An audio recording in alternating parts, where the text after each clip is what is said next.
Greetings, readers. Sarah Reed here, the Reader's Advisory Librarian at the Oshkosh Public Library, and this is Book Buzz, the show where I tell you about this month's new releases and give you some suggestions of books to read in the meantime. This is our May episode of 2025. Spring is here. Summer reading is right around the corner. You could probably check out some details about that on our website now. And I've got some exciting new releases for you this month. So let's get into it. First up, in general fiction, we have The Names by Florence Knapp. In the wake of a catastrophic storm, Cora sets off with her 9-year-old daughter Maya to register her son's birth. Her husband, Gordon, a local doctor, respected in the community but a terrifying and controlling presence at home, intends for her to name the infant after him. But when the registrar asks what she'd like to call the child, Cora hesitates. Spanning 35 years, what follows are 3 alternate and alternating versions of Cora's and her young son's lives, shaped by her choice of name. In richly layered prose, The Names explores the painful ripple effects of domestic abuse, the messy ties of family, and the possibilities of autonomy and healing. With exceptional sensitivity and depth, Knapp draws us into the story of one family, told through a prism of what-ifs, causing us to consider the one precious life we are given. The book's brilliantly imaginative structure, propulsive storytelling, and emotional, gut-wrenching power are certain to make The Names a modern classic. For another intricately plotted novel about family secrets, generational trauma, and overcoming the past, try Something Wild by Hannah Halperin. For another fiction title this month, and this is a debut novel, we have The Correspondent by Virginia Evans. Sybil Van Antwerp has, throughout her life, used letters to make sense of the world and her place in it. Most mornings, around 10:30, Sybil sits down to write letters to her brother, to her best friend, to the president of the university who will not allow her to audit a class she desperately wants to take, to Joan Didion and Larry McMurdy to tell them what she thinks of their latest books, and to one person to whom she writes often, yet never sends the letter. Sybil expects her world to go on as it always has. A mother, grandmother, wife, divorcee, distinguished lawyer, she's lived a very full life. But when letters from someone in her past force her to examine one of the most painful periods of her life, she realizes that the letter she's been writing over the years needs to be read, and that she cannot move forward until she finds it in her heart to offer forgiveness. Filled with knowledge that only comes from a life fully lived, The Correspondent is a gem of a novel about the power of finding solace in literature and connection with people we might never meet in person. It's about the hubris of youth and the wisdom of old age and the mistakes and acts of kindness that occur during a lifetime. Sybil Van Antwerp's life of letters might be a very small thing, but she also might be one of the most memorable characters you will ever read. For another story told in letters about grief, relationships, and the appreciation of life long lived, try Often I Am Happy by Jens Christian Grandal. For a thriller this month, we have Julie Chan is Dead by Lian Zhang. Julie Chan, a supermarket cashier with nothing to lose, finds herself thrust into the glamorous yet perilous world of her late twin sister, Chloe Van Hussen, a popular influencer. Separated at a young age, the identical twins were polar opposites and rarely spoke, except for one viral video that Chloe initiated, Finding my long-lost twin and buying her a house, #emotional. When Julie discovers Chloe's lifeless body under mysterious circumstances, she seizes the chance to live the life she's always envied. Transforming into Chloe is easier than expected.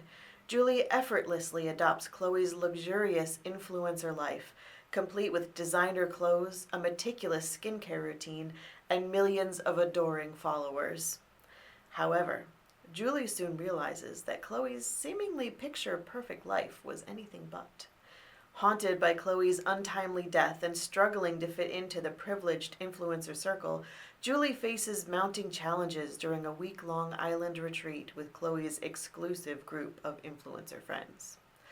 As events spiral out of control, Julie uncovers the sinister forces that may have led to her sister's demise, and realizes she might be the next target.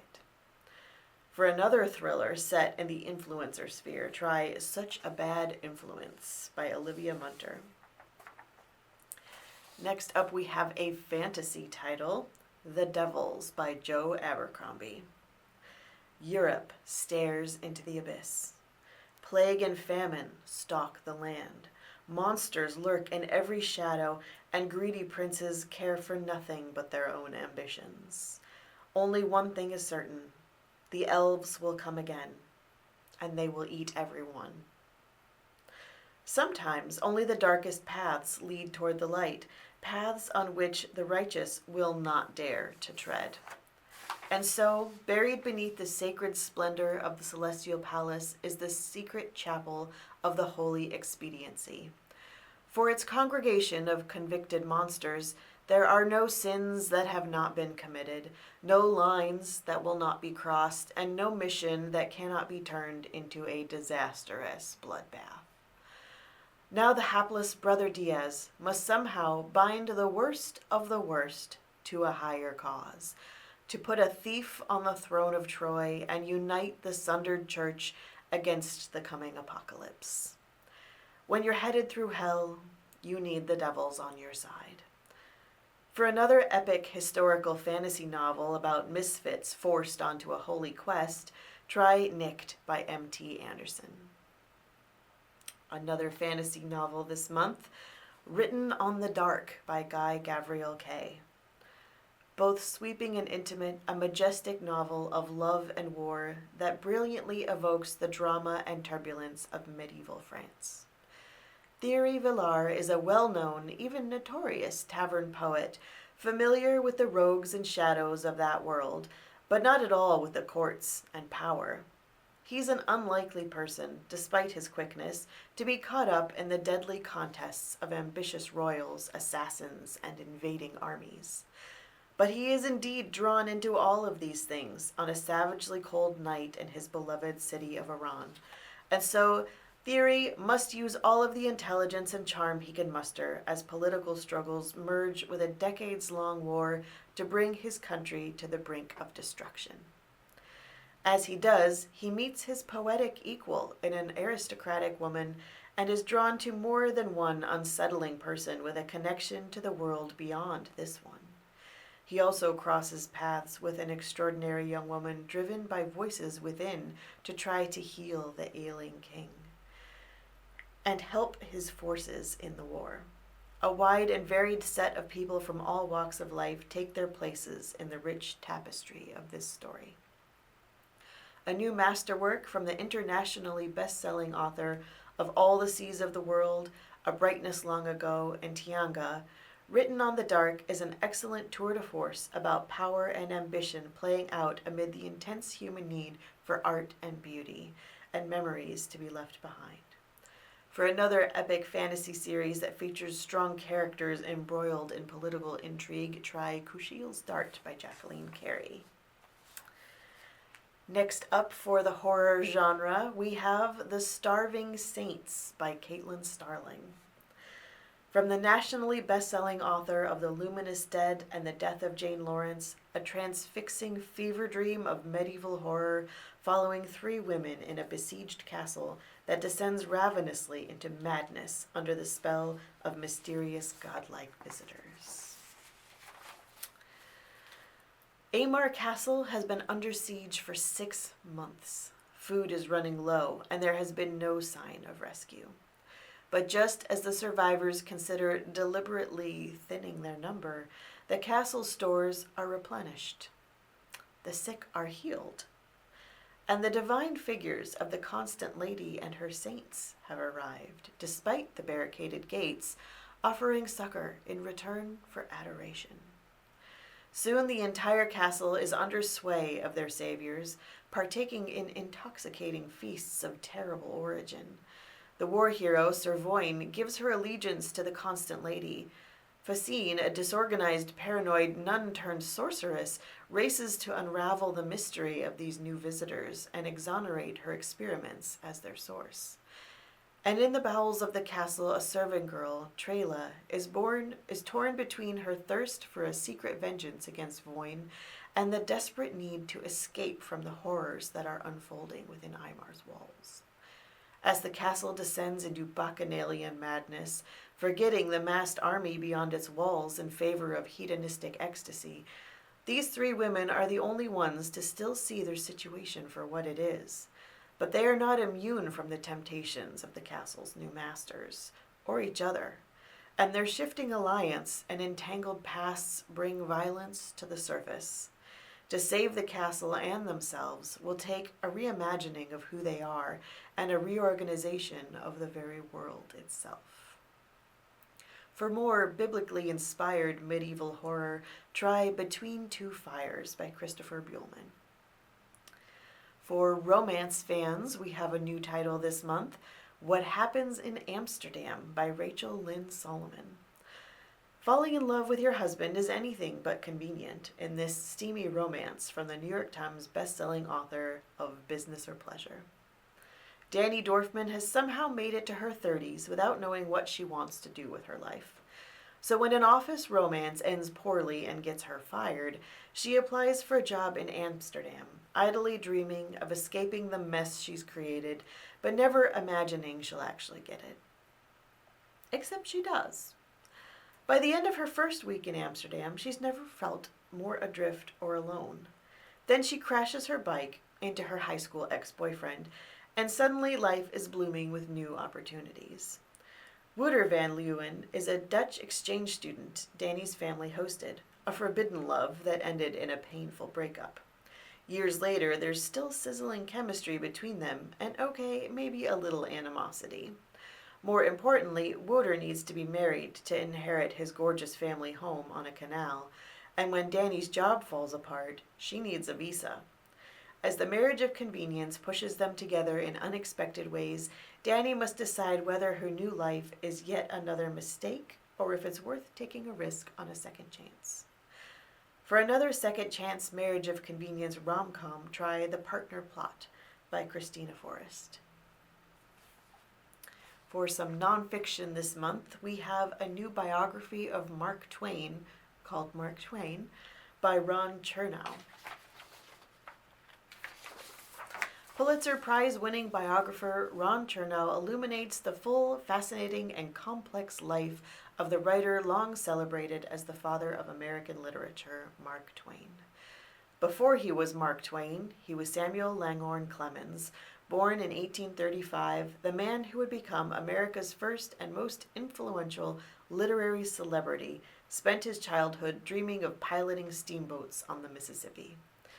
But when the Civil War interrupted his career on the river, the young Twain went west to the Nevada Territory and accepted a job at a local newspaper, writing dispatches that attracted the attention of many for their brashness and humor.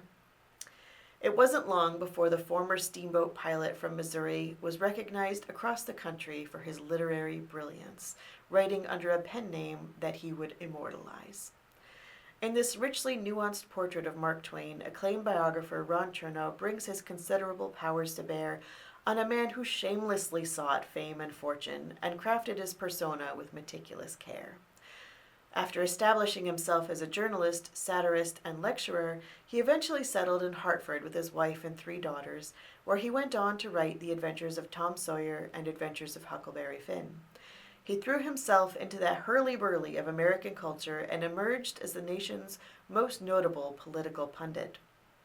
At the same time, his madcap business ventures eventually bankrupted him. To economize, Twain and his family spent 9 eventful years in exile in Europe. He suffered the death of his wife and 2 daughters, and the last stage of his life was marked by heartache, political crusades, and the eccentric behavior that sometimes obscured darker forces at play. Drawing on Twain's bountiful archives, including thousands of letters and hundreds of unpublished manuscripts, Chernow masterfully captures the man whose career reflected the country's westward expansion, industrialization, and foreign wars, and who was the most important white author of his generation to grapple so fully with the legacy of slavery. Today, more than 100 years after his death, Twain's writing continues to be read, debated, and quoted. In his brilliant work of scholarship, a moving tribute to the writer's talent and humanity, Chernow reveals the magnificent and often maddening life of one of the most original characters of American history. For more biographical information on Mark Twain, try Mark Twain, A Life by Ron Powers. For more nonfiction of a similar vein, this month we have Freedom Ship, The Uncharted History of Escaping Slavery by Sea by Marcus Rediker. A definitive, sweeping account of the Underground Railroad's long-overlooked maritime origins from a preeminent scholar of Atlantic history and the award-winning author of The Slave Ship. As many as 100,000 enslaved people fled successfully from the horrors of bondage in the antebellum South, finding safe harbor along a network of passageways across North America now known as the Underground Railroad. Yet imagery of fugitives ushered clandestinely from safe house to safe house fails to capture the full breadth of these harrowing journeys. Many escapes took place not by land, but by sea. Deeply researched and grippingly told, Freedom Ship offers a groundbreaking new look into the secret world of stowaways and the vessels that carried them to freedom across the North and into Canada. Sprawling through the intricate riverways of the Carolinas to the banks of the Chesapeake Bay to Boston's harbors, these tales illuminate the little-known stories of freedom seekers who turned their sights to the sea. Among them, the legendary abolitionist Frederick Douglass and Harriet Tubman, one of the Underground Railroad's most famous architects. Marcus Rediker, one of the leading scholars of maritime history, puts his command of archival research on full display in this luminous portrait of the Atlantic waterfront as a place of conspiracy, mutiny, and liberation. Freedom Ship is essential reading for anyone looking to understand the complete story of one of North America's most significant historical moments. For more information about maritime history of the American slave trade, read Rediker's previous book, The Slave Ship, A Human History. So that's it for new titles this month. Now, because of Oshkosh Library's 125th anniversary, each month we're focusing on a decade of the past and talking about some of the popular titles from then. So for this month, we are talking about the 1940s. So what were the bestsellers of the 1940s? John Steinbeck dominates Publishers Weekly list of bestsellers from the 1940s. The Grapes of Wrath, The Moon is Down, and The Wayward Bus all make the top 10 bestseller charts in this decade, sometimes for multiple years in a row. Hemingway's For Whom the Bell Tolls also charts for several years, and Daphne du Maurier's Hungry Hill and The King's General also hit the charts. Betty Smith's A Tree Grows in Brooklyn came out in 1943 and charted for 2 years. But a new name crops up on the latter half of the decade that wasn't seen on the school's reading syllabus. Frank Yerby. The Fox's Harrow, The Vixens, The Golden Hawk, and Pride's Castle are all titles that creep onto the charts after 1946. Yerby was born in Georgia in 1916. His ancestry was black, white, and Native American, and he would later refer to himself as a young man whose list of ancestors reads like a mini United Nations. He wrote Southern romance novels in his early career, before a series of historical novels that traced from ancient Greece to the European Dark Ages. His first novel, The Foxes of Harrow, was turned into a movie in 1948, which was nominated for an Academy Award. Yerby worked as an English professor in his early career, but when the U.S. entered World War II, he began work in wartime defense industries. Yerby also wrote political protest novels and short stories, but these were frequently rejected for publication. He was the first Black American novelist to sell more than 1 million copies of his work, but despite that, his work can be difficult to find. Much of it is out of print, And these days, it's only found as a lucky treasure uncovered in a used bookstore. So that's it for our historical segment this month. Next month will be June, the start of the summer reading program, and I will be back with more exciting new books to read and books to read in the meantime, as well as some new historical bestsellers you might want to check out. Thanks for joining me. I'll see you next time. Bye.